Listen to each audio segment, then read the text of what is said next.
Hello everyone. तो आज हम पढ़ने जा रहे हैं जीएनएम सेकेंड ईयर की मेंटल हेल्थ नर्सिंग का यूनिट 1। तो यूनिट 1 में हम मेंटल हेल्थ नर्सिंग का इंट्रोडक्शन पढ़ेंगे, जिसमें कि हम 3 टॉपिक पढ़ेंगे।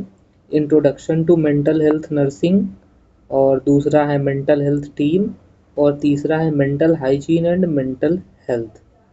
तो हम यहाँ पर पहला टॉपिक जो है वो पढ़ने जा रहे हैं, जो कि है introduction to mental health nursing. तो स्टार्ट करते हैं। इसमें पहला क्वेश्चन है, what is mental health nursing. Mental health nursing क्या है? तो मेंटल हेल्थ नर्सिंग एक ऐसा प्रोसेस है जिसमें पेशेंट की मेंटल हेल्थ का एनालिसिस किया जाता है, मतलब उसका आकलन किया जाता है, देखा जाता है कि वो किस मानसिक स्थिति में है, और पेशेंट को उसकी साइकोलॉजिकल कंडीशन के हिसाब से, साइकोलॉजिकल कंडीशन का मतलब होता है मानसिक स्थिति के हिसाब से नर्सिंग असिस्टेंस भी दिया जाता है। असिस्टेंट, नर्सिंग असिस्टेंस का मतलब होता है मदद भी दी जाती है। इसमें मेंटल हेल्थ नर्सिंग के अंदर हम पेशेंट का प्रिवेंशन और क्योर भी करते हैं। उसकी मानसिक बीमारी का प्रिवेंशन और क्योर भी किया जाता है। Prevention and cure. प्रिवेंशन का मतलब होता है रोकथाम, और क्योर का मतलब होता है बीमारी का इलाज करना। ठीक है। उसके बाद हम आते हैं दूसरे क्वेश्चन पर, जिसका बात करेंगे कि मेंटल हेल्थ क्या है। What is mental health. तो मानसिक स्वास्थ्य को मेंटल हेल्थ कहा जाता है। ठीक है। इसमें क्या आता है, डिसीजन मेकिंग, मतलब कि हम निर्णय कैसे लेंगे, हैंडलिंग इमोशंस, हमारे जो इमोशंस हैं, हमारी भावनाएं हैं, उनको हम कैसे हैंडल करेंगे, उन पर काबू कैसे करेंगे। सोशल बिहेवियर, समाज में हमारा बिहेवियर कैसा है, हम समाज में एडजस्ट हो पा रहे हैं कि नहीं। स्लीपिंग पैटर्न, हमारी जो सोने का पैटर्न है वो कैसा है, ऐसा तो नहीं कि रात में नींद नहीं आ रही या बहुत ज़्यादा नींद आ रही है, जैसी एक्टिविटीज़ शामिल हैं। इसमें हमारी फूड हैबिट्स भी शामिल होती हैं मेंटल हेल्थ में। उसके बाद अगला क्वेश्चन आता है, what is mental illness. Mental illness क्या है, मतलब मानसिक बीमारी क्या है।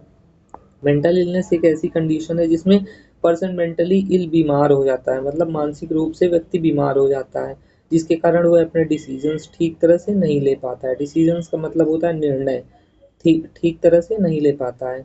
इसमें क्या होता है, अगला, स्लीपिंग पैटर्न इर्रेगुलर हो जाता है। इर्रेगुलर का मतलब होता है कि ठीक तरह से नहीं रहता है। व्यक्ति में भ्रम या डर की स्थिति भी कभी कभी पैदा हो जाती है। उसे भ्रम हो जाता है कभी कभी कि हमको कोई मारना चाहता है, या फिर हम मर जाएंगे, या फिर कुछ भी भ्रम बैठ सकता है, या फिर डर की स्थिति पैदा हो जाती है। वो हर एक चीज़ से डरने लगता है, जैसे उसे पानी से डर लगता है, उसे अंधेरे से डर लगता है, बंद जगहों से डर लगता है। ऐसी स्थिति भी पैदा हो जाती है।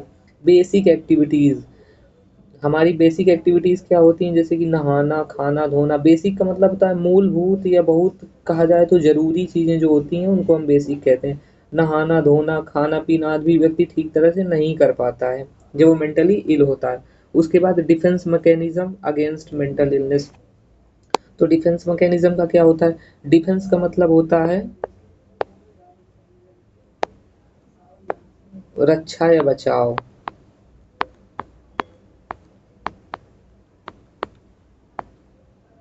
तो defence mechanism against mental illness, मतलब मेंटल इलनेस से बचने के लिए हम क्या क्या उपाय कर सकते हैं अपने लेवल पे, उनको बोलते हैं क्या, डिफेंस मैकेनिज्म।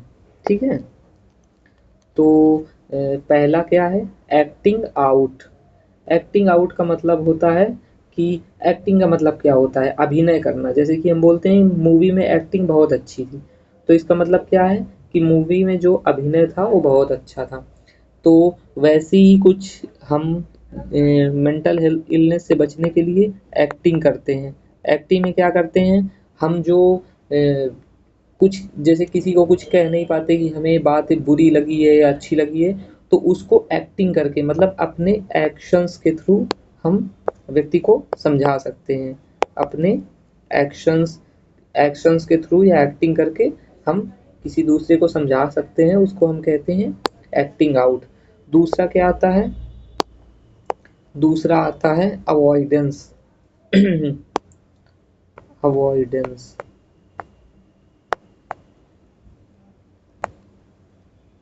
अवॉइडेंस का मतलब होता है कि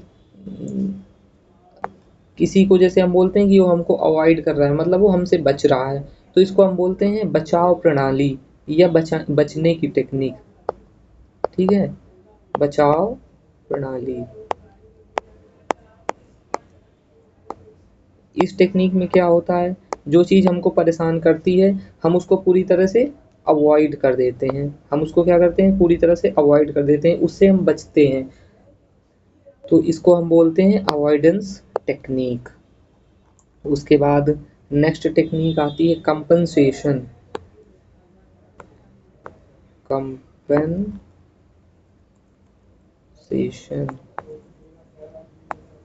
कंपनसेशन का मतलब होता है मुआवजा देना।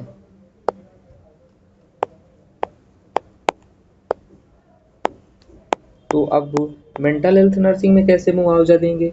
तो मेंटल हेल्थ नर्सिंग में हम मुआवजा ऐसे देते हैं कि अगर हमें कोई बात परेशान कर रही है, जैसे कि मान लीजिए हम ड्राइंग में अच्छे नहीं हैं, तो हम उसकी बजाय खुद को मैथ में बेहतर करने की कोशिश करेंगे और मुआवजे के रूप में उसका इस्तेमाल करेंगे। जब भी हमें ऐसे निगेटिव इमोशंस आएंगे कि हमारी ड्राइंग अच्छी नहीं है, तो हम ये सोचेंगे कि हमारी मैथ अच्छी है, या हम उससे उस चीज़ की भरपाई करने की कोशिश करेंगे। उसको हम क्या बोलते हैं? कंपनसेशन बोलते हैं। उसके बाद में अगली टेक्निक आती है, वो आती है कन्वर्सेशन। कन्वर्सेशन का मतलब तो आप सभी लोग समझते हैं। कन्वर्सेशन का मतलब होता है बातचीत करना। अगर हमें कोई चीज़ परेशान कर रही है, तो हम उसे बातचीत करके सुलझा सकते हैं, उसको बोलते हैं कन्वर्सेशन। उसके बाद नेक्स्ट टेक्निक आती है डिनायल। डिनायल का मतलब होता है डिनायल। तो डिनायल का मतलब होता है, डिनाई का मतलब होता है DENY। डिनाई का मतलब होता है किसी चीज़ को मना करना। तो डिनायल का मतलब होता है कि हम उस, जो चीज़ हमको परेशान रही है, हम कंप्लीटली उसको रिजेक्ट कर देते हैं। रिजेक्शन मतलब, अगर हमें कोई थॉट परेशान कर रहा है, तो हम उसको अपने दिमाग में आने ही नहीं देंगे। जैसे ही आएगा हम खुद से कहेंगे ऐसा नहीं हो सकता, हम उसको रिजेक्ट कर देंगे, और इस तरह से हम मानसिक रूप से परेशान होने से बच जाते हैं। उसके बाद नेक्स्ट जो हमारा डिफेंस मैकेनिज्म है, वो है डिस्प्लेसमेंट। देखिए, दो शब्द से मिलके बना है, डिस और प्लेस और मेंट। तो डिस, डिस का मतलब होता है किसी चीज़ को हटाना। प्लेस का मतलब स्थान से, मतलब कि किसी चीज़ को उसके स्थान से हटाना क्या कहलाता है? डिस्प्लेसमेंट। अब मेंटल हेल्थ नर्सिंग में डिस्प्लेसमेंट का रोल क्या है? इसका मतलब ये हुआ कि हमारा जो एक थॉट है, उसको हम, अगर जैसे मान लीजिए हम ऑफिस गए, हमें हमारे बॉस ने डांटा, हम अब बॉस पे तो चिल्ला नहीं सकते। हम घर गए, कोई व्यक्ति है घर गया, वो अपनी बीवी पे जाके चिल्लाता है, तो उसने उसी थॉट को क्या किया, एक जगह से दूसरी जगह पे डिस्प्लेस कर दिया, और इस तरह से वो व्यक्ति उस निगेटिव इमोशन से बच गया। इसको क्या बोलते हैं? डिस्प्लेसमेंट। किसी थॉट को उसकी ओरिजिनल जगह से हटा करके दूसरी जगह पर लगा देना, उसको बोलते हैं डिस्प्लेसमेंट। उसके बाद नेक्स्ट जो डिफेंस मैकेनिज्म है, वो आइसोलेशन होता है। इसका मतलब क्या होता है? आइसोलेशन का मतलब होता है कि हम किसी जगह से पूरी तरह से हट जाएं। जैसे कि हम यूपी में रह रहे हैं, यूपी से दिल्ली चले जाएं, तो हम कहेंगे कि हम एक जगह से दूसरी जगह आइसोलेट हो गए, मतलब कि वहाँ से बिल्कुल पूरी तरह से गायब हो गए। गायब होना होता है आइसोलेट का मतलब। तो उसी तरह जब व्यक्ति कभी कभी बहुत ज़्यादा परेशान हो जाता है, तो वो ये डिफेंस मैकेनिज्म अपनाता है, ये स्ट्रेटजी अपनाता है कि वो व्यक्ति लोगों से दूरी बना लेता है। दूरी बनाने का मतलब ये, तो दूर चला जाता है रहने। अगर दूर चला नहीं जाता, तो वो व्यक्ति से किस तरह दूसरे लोगों से टच में रहता है, जैसे ईमेल्स के थ्रू, फोन के थ्रू, मतलब कि वो दूरी बना लेता है। दूरी बनाने को कहते हैं आइसोलेशन। और जो ये एग्जाम्पल्स हैं इनको ज़रूर याद करिए, एग्जाम्पल के नंबर मिलते हैं पेपर में। तो जैसे ईमेल्स के थ्रू या फोन्स के थ्रू, ये सब आप नोट करते जाइए बीच बीच में। उसके बाद में नेक्स्ट जो डिफेंस मैकेनिज्म है वो है रेशनलाइजेशन। रेशनलाइजेशन का मतलब होता है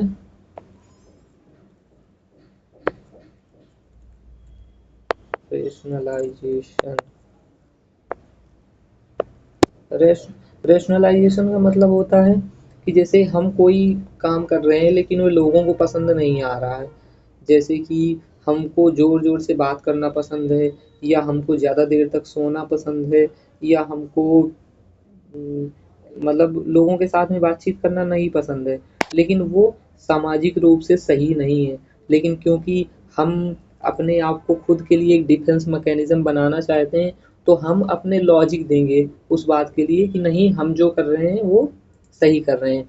और इस तरह से हम किसी भी तरह के टेंशन लेने से बच जाएंगे कि हमने कुछ गलत किया है। इसको क्या बोलते हैं? रेशनलाइजेशन। मतलब अपना लॉजिक लगा के जो हम काम कर रहे हैं उसको जस्टिफाई करना। इसकी डेफिनेशन क्या हो सकती है? Using logic to justify actions. ठीक है, using logic to justify actions which are unacceptable, जो कि मतलब सामाजिक रूप से स्वीकार्य नहीं भी हैं उनको। Which are unacceptable, unacceptable.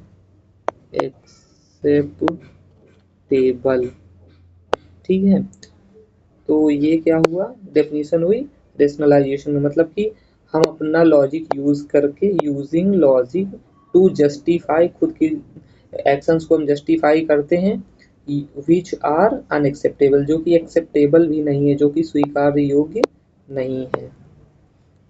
उसके बाद हम आते हैं नेक्स्ट टॉपिक पे,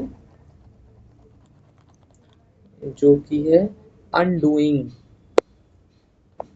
ये दो वर्ड से मिला है, अनडूइंग, DOING, अनडूइंग। डूइंग का मतलब क्या होता है? डू का मतलब होता है किसी काम को करना, अन लग गया मतलब उस काम को नहीं करना। इसका मतलब क्या होता है? मतलब जैसे हम अब मेंटल हेल्थ नर्सिंग में, तो इसका डेफिनेशन थोड़ा तिरछा होगा अनडूइंग का। तो इसका मतलब क्या होता है? कॉन्शियसली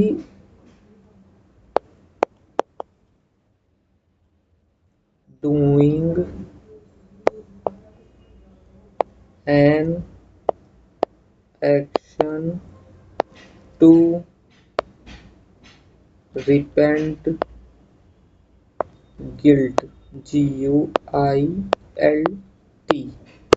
इसका मतलब क्या हुआ? कॉन्शियस का मतलब होता है जानबूझकर, कॉन्शियस का मतलब होता है जानबूझकर। डूइंग एन एक्शन मतलब एक ऐसे एक्शन को करना। टू रिपेंट, REPENT, रिपेंट का मतलब होता है भरपाई करना। गिल्ट का मतलब गिल्ट हो गया। तो इसका मतलब क्या हुआ कि ऐसे एक्शन को करना जिससे हमारी गिल्ट की भरपाई हो। जैसे कि अब मान लीजिए कि एक हस्बैंड जो होता है, वो उसने अपनी बीवी को डांटा, रात में बहुत ज़्यादा डांटा, उसे एक दो झापड़ भी मारे। अब उसे गिल्ट हो रहा है, तो उस गिल्ट से बचने के लिए उसने दूसरे दिन जा करके अपनी बीवी को गिफ्ट ला करके दे दिया। इसको हम क्या बोलते हैं? अनडूइंग। जो उसने शाम को किया उसको सुबह जा करके गिफ्ट दे करके अनडू कर दिया, अनडूइंग कर दी उसकी। ऐसे ऐसे एक्शंस को हम बोलते हैं अनडूइंग। ठीक है, उसके बाद अगला आता है रिप्रेशन। रिप्रेशन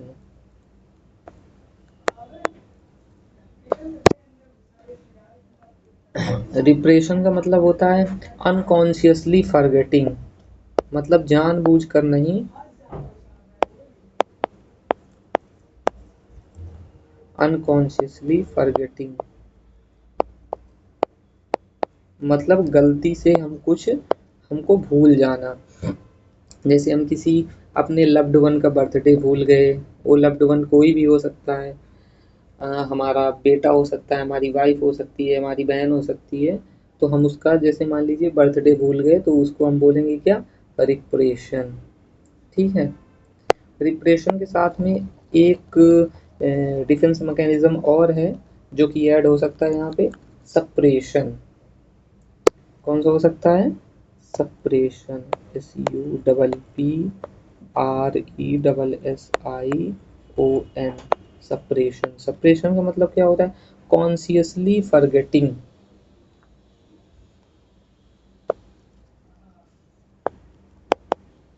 कॉन्सियसली फॉरगेटिंग, इसका मतलब क्या होता है, जानबूझकर किसी चीज को भूल जाना। जैसे कि हमारी कल किसी से लड़ाई हो जाए तो आज हम उसका बर्थडे भूलने का नाटक करें, उसको हम क्या बोलते हैं, सप्रेशन। सप्रेशन का मतलब होता है किसी चीज को दबाना, सप्रेस करना। सप्रेस करने का मतलब होता है दबाना। तो हमें उसका बर्थडे याद तो है लेकिन हम उसको अपने अंदर दबा करके रखे हुए हैं और हम ऐसा बिहेव करेंगे जैसे कि हम उसका बर्थडे भूल गए हैं। ठीक है। अब हम आते हैं अपने नेक्स्ट टॉपिक पे। तो हमारा नेक्स्ट टॉपिक है मेंटल हेल्थ टीम। तो हॉस्पिटल में एक मेंटल हेल्थ टीम में कौन कौन से लोग होते हैं, उसको हम बोलते हैं मेंटल हेल्थ टीम। जो भी लोग वहाँ काम करते हैं सब मिला करके एक टीम बना लेते हैं।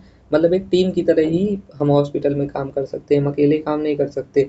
वहाँ एक नर्स, एक डॉक्टर, एक फिजिशियन, डाइटिशियन और रिसेप्शनिस्ट, हर कोई होगा वहाँ पर, लैब टेक्नीशियन। तो मेंटल हेल्थ टीम में कौन कौन से लोग होते हैं वो हम आइए देखते हैं। तो मेंटल हेल्थ टीम में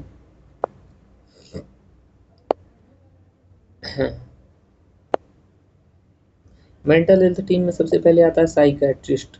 मतलब कि उसके पास क्या होगी, मास्टर्स डिग्री इन साइकेट्री होगी। मतलब उसने साइकेट्री में मास्टरी की होगी। ट्रीटमेंट ऑफ पेशेंट, वो पेशेंट का ट्रीटमेंट करेगा। क्लिनिकल साइकोलॉजिस्ट, मतलब कि जो साइकोलॉजिस्ट होते हैं, जो कि हमें गाइड करते हैं कि आपको नेगेटिव नहीं सोचना है, अपने तरीके से वो लोग गाइड करते हैं, उनको बोलते हैं क्लिनिकल साइकोलॉजिस्ट। इनके पास भी मास्टर्स डिग्री होती है साइकेट्री की, ये भी पेशेंट का ट्रीटमेंट करते हैं। फिर आते हैं फिजिशियन। फिजिशियन होते हैं जैसे हमारे फैमिली डॉक्टर्स की तरह, जो जुकाम का भी इलाज करते हैं, बुखार का भी इलाज करते हैं, उनको हम बोलते हैं फिजिशियन। आदमी जब बीमार होता है तो सबसे पहले फिजिशियन के पास ही जाता है ज़्यादातर। उसके बाद फिजिशियन बताता है कि आपको किस तरह की बीमारी है और आपको किसके पास जाना चाहिए। तो हॉस्पिटल में फिजिशियन भी होता है जो हर बीमारी की छोटी मोटी दवाएं देता है। उसके बाद है साइकेट्रिक क्लिनिकल नर्स स्पेशलिस्ट। एक नर्स स्पेशलिस्ट ऐसी होगी जो कि साइकेट्रिक पेशेंट का ही देखभाल करने के लिए ट्रेंड की गई होगी। उसके बाद होती है साइकेट्रिक नर्स, ये भी साइकेट्रिक वार्ड में रहती हैं psychiatric nurse. Community mental health nurse, एक कम्युनिटी मेंटल हेल्थ नर्स भी होगी। वहाँ पर साइकेट्रिक सोशल वर्कर भी होंगे। ऑक्यूपेशन थेरेपिस्ट, मतलब कि जो थेरेपी देते हैं मेंटल हेल्थ वाले लोगों को। थेरेपी में क्या होता है कि लोगों, हम अपने दिमाग को कैसे शांत रखें, उनको बहुत तरह से, कोई उन्हें मड बाथ देता है, कोई उन्हें मालिश करता है, कोई उन्हें वॉक पर ले जाता है, या किसी भी तरह की थेरेपी, कोई उन्हें नेचर से जोड़ता है, ये सभी थेरेपी के उदाहरण हैं। उसके बाद कौन आता है, प्ले थेरेपिस्ट। प्ले थेरेपिस्ट कौन होगा, जो क्या बोलते हैं, खेल खेल में थेरेपी करवाएगा। जैसे कि कोई छोटा मोटा गेम करवाया उसने, छोटे कंपटीशन करवाए। क्रिएटिव आर्ट थेरेपिस्ट, जो कि हमें नई नई तरह की आर्ट बना के दिखाते हैं, वो होते हैं क्रिएटिव आर्ट थेरेपिस्ट। जैसे कि हमने वेस्ट मटेरियल से कुछ बनाया, ये सब किसके अंदर आता है, क्रिएटिव आर्ट के अंदर आता है। म्यूजिक थेरेपिस्ट, जो म्यूजिक के थ्रू थेरेपी देते हैं, हमारे मानसिक संतुलन को शांत करते हैं। जैसे कि हम कोई गाना सुनते हैं तो मन खुश हो जाता है, उसी तरह वो लोग म्यूजिक थेरेपी भी देते हैं।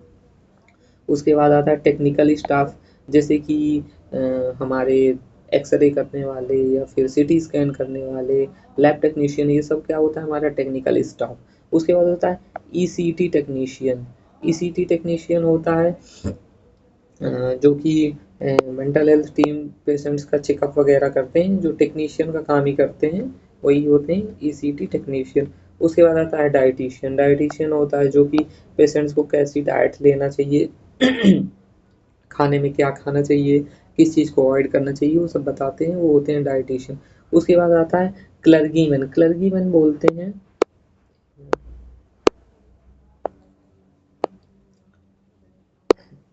क्लर्गीमैन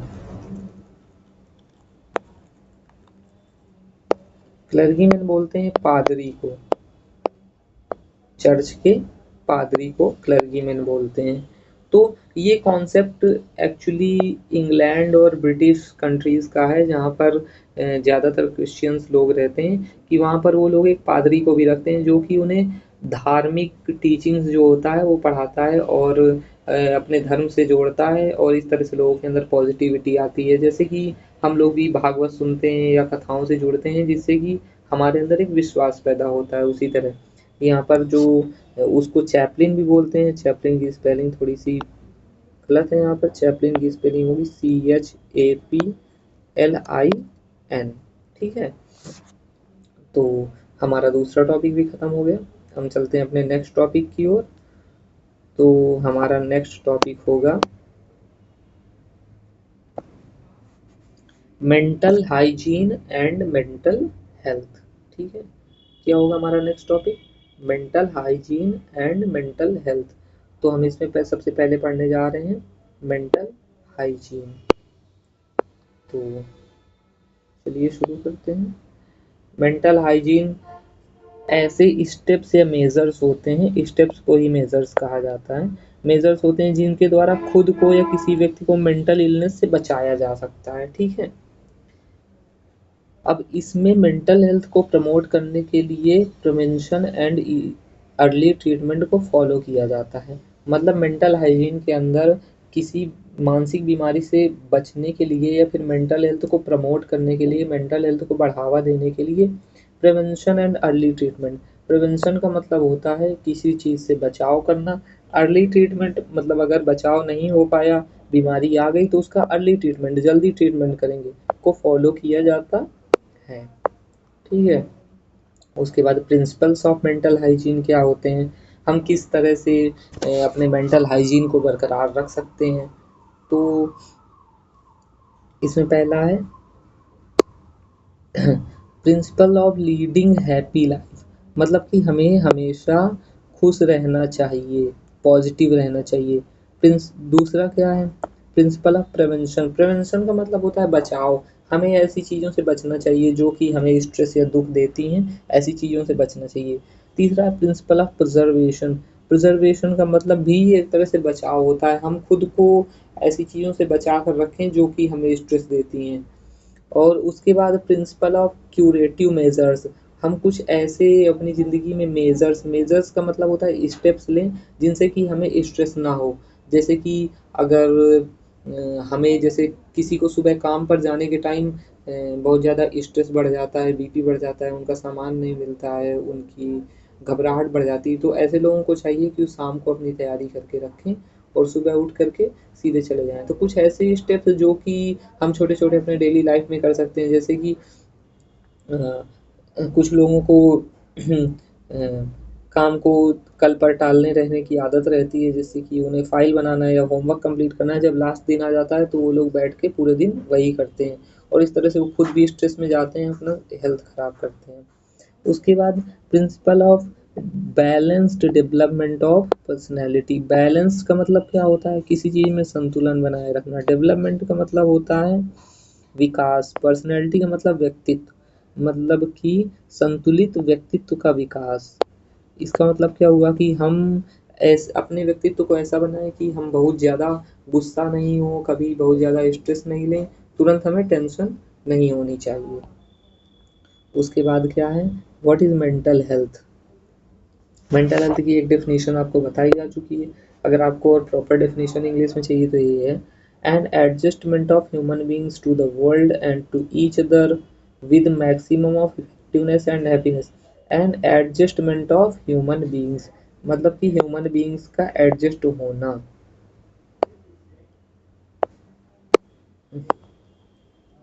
एन एडजस्टमेंट ऑफ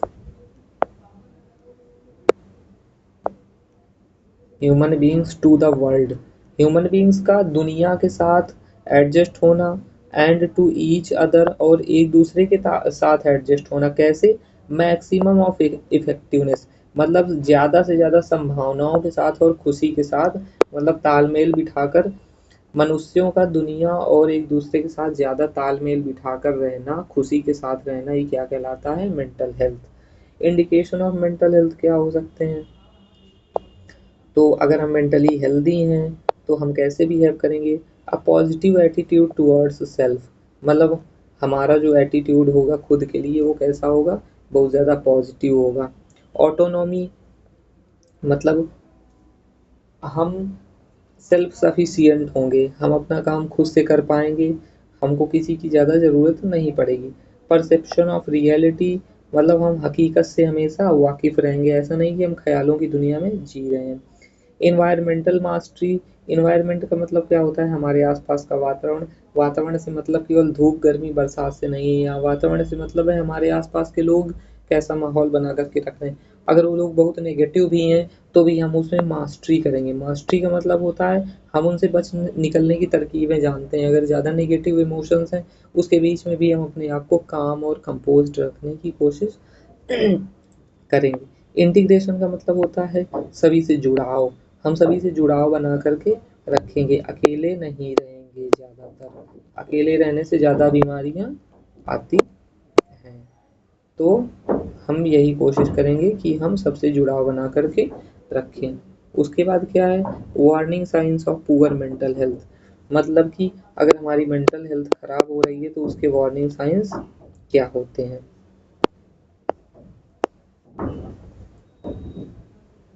तो अगर हमारी मेंटल हेल्थ खराब हो रही तो उसके वार्निंग साइंस होंगे हाइपर एक्टिविटी, मतलब कि एक्टिविटी का मतलब क्या होता है? क्रियाकलाप। हाइपर एक्टिविटी का मतलब क्या होता है? हमारी जो एक्टिविटी होती है वो बढ़ जाती है। जैसे कि आप देखिए कोई मेंटली इल पेशेंट होगा जिसका दिमाग स्थिर नहीं है, वो बहुत ज़्यादा बोलेगा या वो भाग दौड़ रहा है, चिल्लाता है, जैसे आप रोड पर देखते हैं कि वो आप अपने आप से ही बातें करते रहते हैं, उसको बोलते हैं हाइपर एक्टिविटी। दूसरा क्या है? चेंज इन स्कूल परफॉर्मेंस, अगर हमारा दिमाग सही से स्थिर नहीं है तो मान लीजिए अभी तक हम 90% लाते थे, अब क्या पता हम 70% ही ला रहे हैं, तो ये स्कूल परफॉर्मेंस भी चेंज में भी एक इंडिकेशन है कि कहीं ना कहीं बच्चे की मेंटल हेल्थ ठीक नहीं है। एक्सेसिव वॉरिंग एंड एंजाइटी, मतलब कि हम बहुत ज़्यादा टेंशन लेते हैं और हमें बहुत ज़्यादा, वॉरिंग का मतलब होता है वरी करना, वरी, WORRY। वरी का मतलब क्या होता है? किस चीज़ के प्रति हम बहुत ज़्यादा बेचैन होते हैं, उसको बोलते हैं वॉरिंग। उसके अलावा अ, हम एंजाइटी, एंजाइटी का मतलब होता है कि हमें बहुत ज़्यादा घबराहट होगी। उसके बाद अगला आता है एब्यूज़ ऑफ ड्रग्स, मतलब हम ड्रग्स लेना स्टार्ट कर देते हैं, जैसे कि चरस गांजा या किसी भी तरह के इंट्रावेनस ड्रग्स भी हम लेते हैं इंजेक्शन के थ्रू, उसको बोलते हैं एब्यूज़ ऑफ ड्रग्स। उसके बाद नेक्स्ट जो आता है changing sleeping and eating pattern, मतलब हमारा सोने का और खाने का पैटर्न जो है बदल जाता है। क्या पता हम रात में हमको नींद नहीं आ रही है या हमको हमारी नींद अच्छी नहीं आ रही है, हमको भूख नहीं लग रही है, टेंशन ज़्यादा होती है तो भूख नहीं लगती। लॉन्ग लास्टिंग नेगेटिव मूड, मतलब जो हमारा नेगेटिव मूड होता है बहुत ज़्यादा लंबे समय तक, लॉन्ग लास्टिंग मतलब लंबे समय तक नेगेटिव मूड बना रहता है, हम खुश नहीं होते। कन्फ्यूज्ड थिंकिंग, मतलब कि हम जो सोचते हैं उसमें हम कंफ्यूज रहते हैं, जैसे कि कभी कभी हम सोचते हैं हमने ताला लगाया कि नहीं लगाया, लगाया कि नहीं लगाया, जबकि लगा कर निकले हैं, 2 बार चेक कर लिया फिर भी हमें कंफर्मेशन नहीं हो रही कि हमने ताला लगाया। सोशल विड्रॉल, विड्रॉल का मतलब होता है किसी चीज़ से हट जाना, विड्रॉ करना मतलब हट जाना, मतलब हम समाज से पूरी तरह से कट जाते हैं, हम अपने घर भी नहीं जाना चाहते, हम किसी से मिलना नहीं चाहते, हम एक कमरे में खुद को बंद कर ले बंद कर लेते हैं। स्ट्रॉन्ग फीलिंग ऑफ एंगर, हमें बहुत ज़्यादा गुस्सा आता है, बेवजह गुस्सा आता है। थॉट ऑफ सुसाइड, हमें आत्महत्या करने के भी थॉट्स आते हैं। उसके बाद क्या है? डिल्यूजन है हेलुसिनेशन, डिल्यूजन का मतलब होता है हमें भ्रम की स्थिति पैदा हो जाती है। हेलुसिनेशन, हम दिन में भी खुली आंखों से सपने देखते हैं, तो उसको बोलते हैं डिल्यूजन एंड हेलुसिनेशन। तो इस तरह से हमारा मेंटल हेल्थ की पहली यूनिट कंप्लीट हो गई जो कि इंट्रोडक्शन था। अगर आपको ये वीडियो अच्छा लगा हो तो kindly share and subscribe my channel. Thank you.